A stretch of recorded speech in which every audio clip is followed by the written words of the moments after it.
कौन कौन है जो फिर से आए हैं ये वीडियो देखने।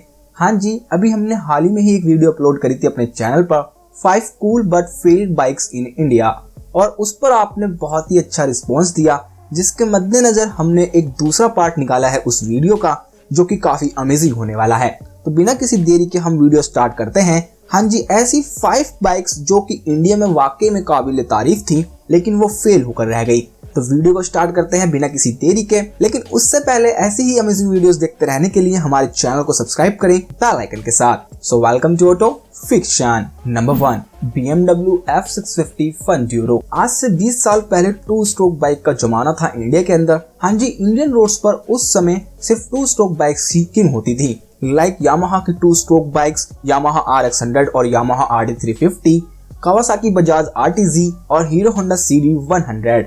ऐसी बाइक्स का ही जमाना था उस वक्त। फिर उस समय ही पता नहीं एक स्प्लेंडर या हीरो होंडा जैसी बाइक बेचने वाला ब्रांड ने डिसाइड करा कि क्यों ना वो लॉन्च कर दे BMW F650 इंडिया के अंदर। हाँ जी, एक ऐसी बाइक जो कि 5 लाख रुपए के प्राइस पर आई थी। हाँ जी, आपने सही सुना, 5 लाख के प्राइस में आपको फन-ड्यूरो F650 मिलती थी। और आप अभी और चौंक जाओगे जब मैं इसके इनिशियल डेज की बात करूं, जब ये किस प्राइस पे थी। इनिशियल लॉन्च जो हुआ था इस बाइक का वो 2 लाख रुपीस हुआ था, सिर्फ मात्र 2 लाख रुपए एक 650cc बाइक के लिए। बाद में इसका प्राइस यानी कि कुछ महीनों बाद इसके प्राइस को बढ़ा दिया गया 5 लाख रुपए पर। ये वो जमाना था जब 30,000 रुपए के रेट पर बाइक मिला करती थी। उस टाइम पर यह बाइक 5 लाख रुपीस के प्राइस टैग पर आई थी इंडिया के अंदर। और ये बाइक वाकई में काबिल तारीफ थी। ये काफी लाइट थी, इजी टू मैन्यूवर थी, और इसमें वैसे खास कोई इलेक्ट्रॉनिक्स नहीं थी उस टाइम पर। लेकिन ये बाइक प्रोड्यूस करती थी 48 हॉर्स पावर, जो कि उस समय के हिसाब से काफी ही अमेजिंग था, यानी बूम बाम। और ये जो बाइक थी वो असेंबल करी गई थी एप्रिला के द्वारा और बेची गई इंडिया के अंदर हीरो के द्वारा। हाँ जी, वही सेम कंपनी जो कि हीरो पच भी बेचती थी। तो कितनी अमेजिंग चीज थी। ऑनेस्टली बात करूं तो ये बाइक बहुत ही आगे की बाइक थी उस समय के हिसाब से, और ये अल्टीमेट डूम था इंडियन मार्केट के लिए। बल्कि इंडिया में लेकिन इस तरह की बाइक के लिए उस समय कोई ऑडियंस या कस्टमर्स नहीं थे जो कि इतना सारा इतना ह्यूज अमाउंट इस बाइक पर स्पेंड कर पाए। लेकिन जो भी थी, ये बाइक उस समय की वाकई में एक टाइम अहेड बाइक थी, और ये थी BMW F650 funduro. Number 2, Kinetic Blaze. एक ऐसा टाइम था जो इंडियन रोड्स पर बिग बॉडी स्कूटर चला करते थे 2006 के अंदर। हाँ जी, वो स्कूटर इतना बड़ा, हैवी, मोटा ऐसा था कि आप उसको देखकर बता नहीं सकते थे आप उसको पसंद करते हो या फिर हेट करते हो।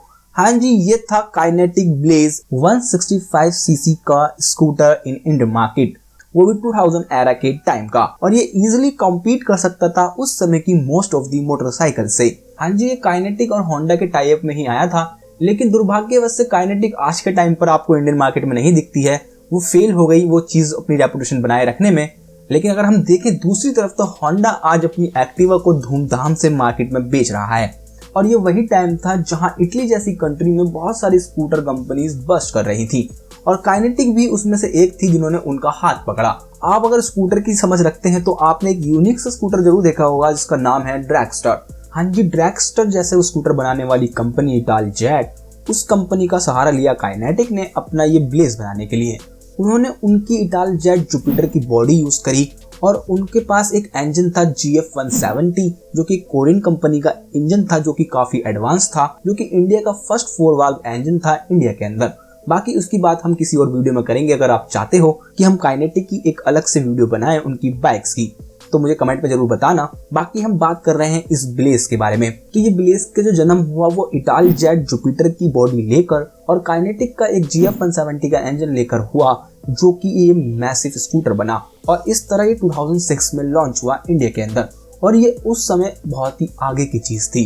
हाँ जी, उस समय बाइक्स के अंदर भी डिस्क ब्रेक नहीं आते थे इतने कॉमनली, और यहाँ तक कि स्कूटर में आपको सस्पेंशन और डिस्क ब्रेक तो देखने को मिलते ही नहीं थे। लेकिन ब्लेज के अंदर आपको वो सब कुछ मिलता था, जो कि काफी अमेजिंग चीज थी। और इसके जो लास्ट सोफा सीट थी जिस पर आप 3 लोग भी आराम से बैठ सकते थे उस समय। और ये स्कूटर वो स्कूटर था जो कि उस समय पुणे से खारदुंगला तक गया था। हाँ जी, ये स्कूटर पुणे से खारदुंगला तक गया था, जो कि काइनेटिक की R&D टीम ने करा था। और ये काफी अमेजिंग चीज है। और जैसे कि मैंने आपको स्टार्टिंग में बोला था catch me if you can sticker, वो कंपनी यानी वो फैक्ट्री फिटेड स्टिकर था इस स्कूटर के अंदर।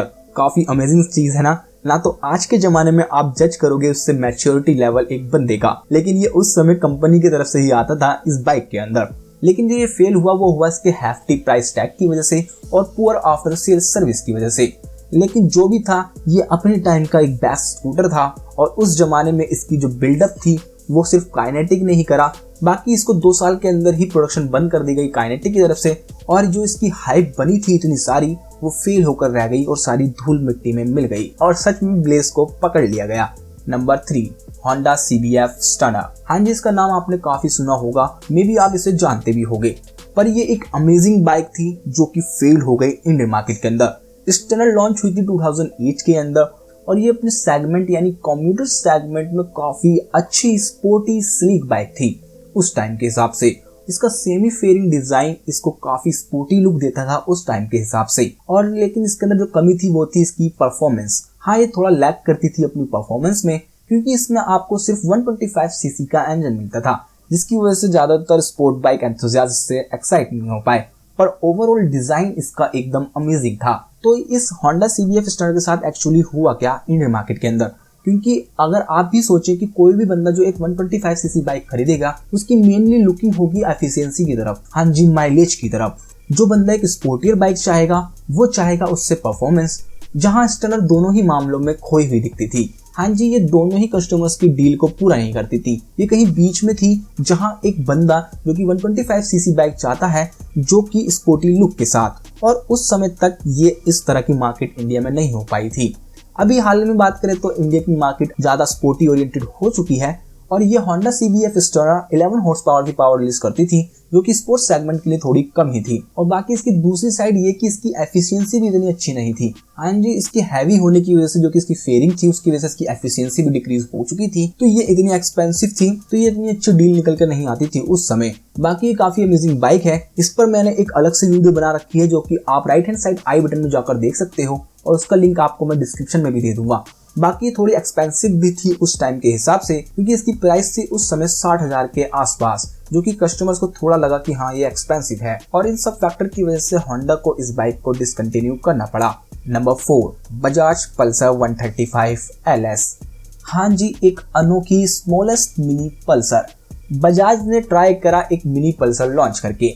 उससे पहले बजाज XCD 135 लॉन्च कर चुका था और XCD सीरीज की ज्यादा अच्छी कामयाबी ना मिलने के बाद फिर बजाज ने सोचा कि कंपनी को एक पल्सर जैसा प्रोडक्ट चाहिए। हाँ जी, उस पल्सर से काफी लगाव हो चुका था ऑडियंस को।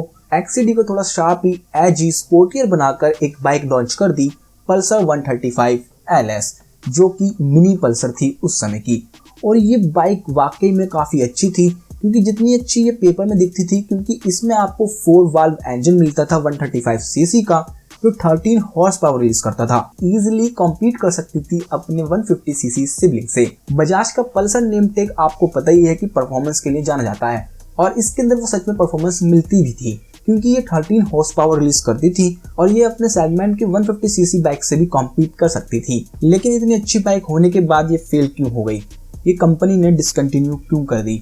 वैसे इसके रीजन थोड़े बहुत अलग तरीके से हैं, क्योंकि स्टार्टिंग में इस बाइक के अंदर थोड़े बहुत इशू भी आए थे, लेकिन वो सब सॉर्ट आउट कर दिए थे और इसकी परफॉर्मेंस काफ़ी अच्छी थी, लोगों ने भी इसको काफ़ी सराहना दी थी। लेकिन इसमें जो चीज़ थी वो थी इसकी प्राइस डिफरेंस। हाँ जी, एक 135 सीसी बाइक और 150 सीसी बाइक में दोनों में काफ़ी अंतर नहीं था इसके प्राइस पर। फिर लोगों ने ये भी सोचा कि क्यों ना हम थोड़े बहुत पैसे देकर हम एक अच्छा 150 सीसी वर्जन ले लेते हैं, जिसमें थोड़ी बहुत अच्छी परफॉर्मेंस भी मिलेगी और अच्छा खासा ट्रैक रिकॉर्ड भी है जिस बाइक का। तो उन्होंने पल्सर 150 पर ज़्यादा फोकस करा, पल्सर 135 को ना लेकर। लेकिन पल्सर 135 फिर भी काफ़ी पसंदीदा थी और लोगों की। बाद में 2017 में इसमें थोड़े बहुत अपडेट मिले, लेकिन फिर भी ये निराशाजनक बाद में इसको डिसकंटिन्यू ही कर दिया। कंपनी ने फिर इस पर ज़्यादा ध्यान नहीं दिया, क्योंकि इसकी सेल्स फिगर जो थी थोड़ी बहुत कम होने लगी थी एक टाइम पर आकर, और इवेंचुअली इसको मार्केट से निकाल दिया गया। Number 5, हायोसंग GT 650R। हायोसंग GT 650R एक वाकई में काफ़ी काबिल तारीफ बाइक है। हाँ जी, इसको इंडिया के अंदर 2011 में लॉन्च करा गया था, वो भी 5.5 लाख रुपीज़ के प्राइस टैग पर, और ये सिंगल कलर वेरिएंट में लॉन्च हुई थी। बाकी इसमें काफ़ी ज़्यादा अपडेट हुआ बाद में, लेकिन हम बात कर रहे हैं इस मॉडल की, जो कि काफ़ी यूनिक लॉन्च था उस समय इंडिया के लिए 2011 में।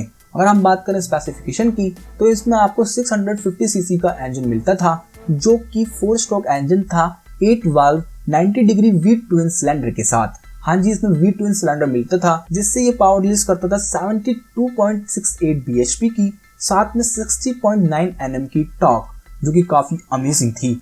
इसमें आपको जो लिक्विड कूलिंग मिलती थी, साथ में इसकी एग्जॉस्ट नोट तो वाकई काबिले तारीफ थी, क्योंकि वी ट्विन इंजन की एग्जॉस्ट नोट तो आपको पता ही है कैसी होगी।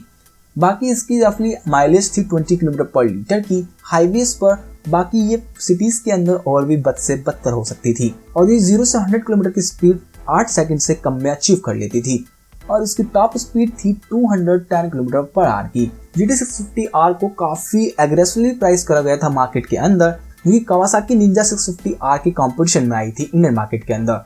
लेकिन ये कंपटीशन की वजह से, जो कि कावासाकी का काफी अच्छा नाम था और कावासाकी पहले से ही वेल एस्टैब्लिश थी इंडियन मार्केट के अंदर, और जहां दूसरी तरफ हायोसैंग इतना अच्छा नहीं कर पाई थी इंडियन के अंदर, और इसके स्पेयर पार्ट्स और आफ्टर सेल सर्विस की भी काफी इशू रहे हैं इंडियन मार्केट में, जिसकी वजह से हायोसैंग पर लोगों ने भरोसा नहीं दिखाया, और इस तरह से ये फेल होती ही दिखती है। बाकी इंडियन मार्केट में इसके और भी प्रोडक्ट हैं, जैसे कि GT250R, जो कि वी ट्विन सिलेंडर वाली 250cc बाइक है, और वो भी काफी अमेजिंग प्राइस पर आती है इंडियन मार्केट के अंदर। बहरहाल ये बाइक थी जो कि इंडियन मार्केट में काफी अच्छी थी, यानी कूल थी, बट फेल्ड होकर रह गई। तो उससे पहले हमारे चैनल को सब्सक्राइब जरूर करें, क्योंकि आप में से 90% ऐसे लोग हैं जो हमारे चैनल को सब्सक्राइब करके नहीं हैं। तो प्लीज सब्सक्राइब कर दीजिए, क्योंकि 2 लाख सब्सक्राइबर माइलस्टोन हम जल्दी ही कवर करने वाले हैं। तो प्लीज उसमें हमारी मदद कीजिए। तो मिलते हैं आपको नेक्स्ट वीडियो में। Thanks for watching.